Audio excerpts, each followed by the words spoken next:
everyone, I'm back in China. This time I'm in Guangzhou. Massive city, southern vibes, and a whole lot of food. I've wanted to visit for ages, and I finally made it. Spoiler alert, my stomach had a great time. The next morning, I headed out for breakfast. I stayed in Tianhe. Yes, I'm probably butchering the pronunciation. No, I don't need to be reminded. The neighborhood, it was great. The hotel, It was a Fairfield by Marriott. It was a bit tired, but clean, and the staff were awesome. So hey, win some, lose some. Good news, Guangzhou is a food city, and I had a few days to let my taste buds run wild. This morning, I scored a wonton soup that slapped. Delicious, comforting, and only a couple US bucks. Honestly, cheaper than a bottle of water at the airport.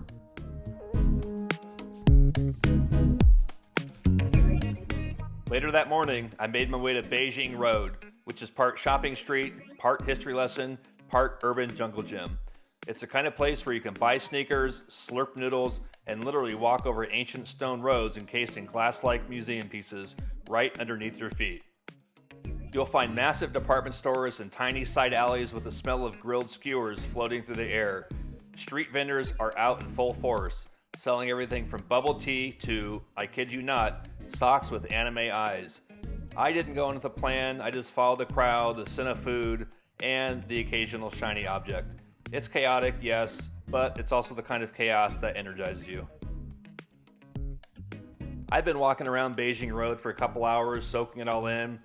There's just something about wandering around with zero plans. I highly recommend it, and it's something I do no matter where I go. I stumbled into this little alley and boom, surprise temple. Just hanging out at the end like it's no big deal. Beautiful spot.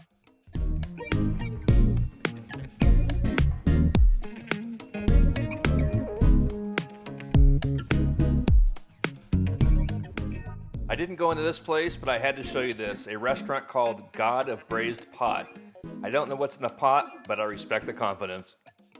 Before wrapping up Beijing Road, I had to stop at Hey Tea, my favorite chain in China. If you know, you know. If you don't, welcome to your new obsession. Next up, Canton Tower. I got there early, which was perfect. No lines, no crowds, just me and my sort of fear of heights.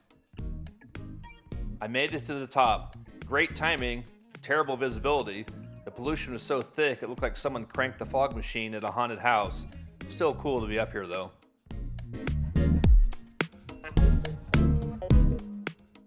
Okay, how about this restaurant name? I am a barbecue master. Bold claim, right? I didn't eat here, but I think I have the apron. I did find this place next door. Super spicy, super delicious. Now, this spot, Bryant Park Station. Not a Subway, but a restaurant that's clearly watched too many New York City rom-coms. Cozy vibe, chill decor, felt like a little slice of Manhattan right in the middle of Guangzhou.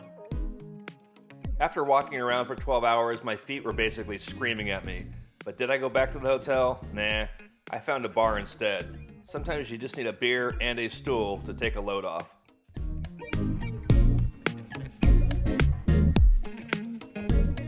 Later that evening, I threw on a halfway decent shirt and headed to the W Hotel, a spot I usually rely on when I travel. Their hotel bars usually have a solid mix, creative cocktails, stylish interiors, a good DJ, and that slightly smug feeling that you're somewhere mildly exclusive. But this time, crickets. No music, no crowd, just me, one bartender, and what felt like an awkward first date with myself. I ordered a drink and out of courtesy, stared at my phone like it was going to save me. And after a very polite sip and scoot, I was out. Moral of the story, not every W is a win. The next morning, redemption. I found this breakfast spot right near my hotel. 3 massive bowls, fried rice, steamed veggies, and shrimp wontons for $3.50 US total. That's not a meal, that's a miracle. Then it was off to Xiamen Island, a slice of Europe in the middle of Guangzhou. Imagine strolling through streets where French and British colonial architecture meets old banyan trees draped in red lanterns, ivy-colored mansions that look straight out of a European postcard, and tiny cafes tucked away behind wrought iron gates. The place is packed with families snapping wedding photos, kids playing under giant trees, and street musicians playing soft melodies. I grabbed a coffee from a little cafe that looked like it hadn't changed in decades. I found a shady bench and just watched the world go by. There's this calm, almost dreamlike vibe to the whole area, like the city decided to press pause for a bit. Easily one of the most picturesque spots in Guangzhou.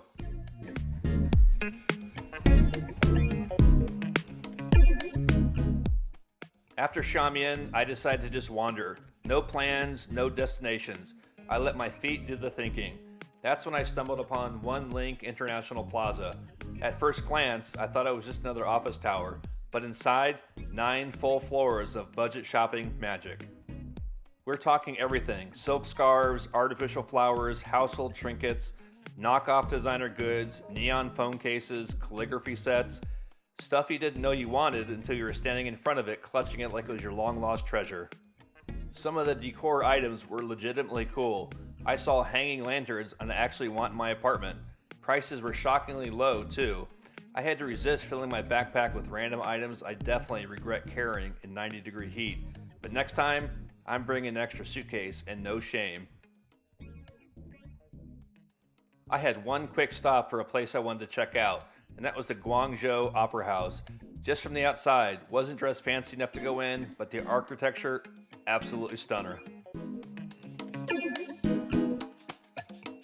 Then I headed back near the Marriott, but first, obviously I had to make another hey tea run.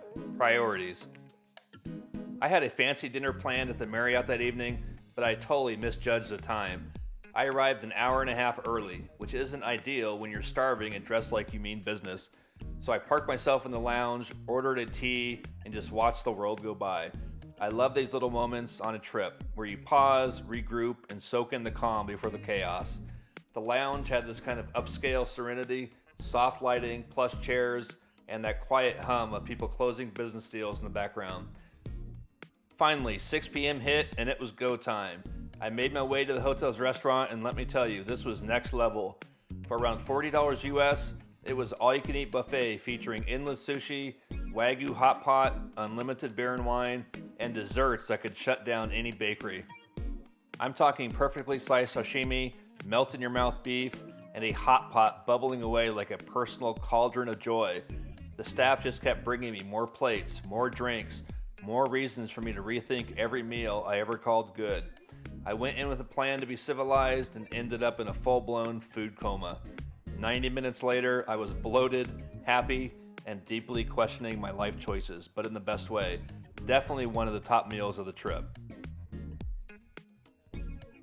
To end the day, I visited Huaqing Square. Again, probably mispronouncing that, but it was gorgeous, especially lit up at night. And that wraps this chapter of my Guangzhou adventure. Stick around for part 2, it gets even better. Thanks for watching, and I'll see you in the next one.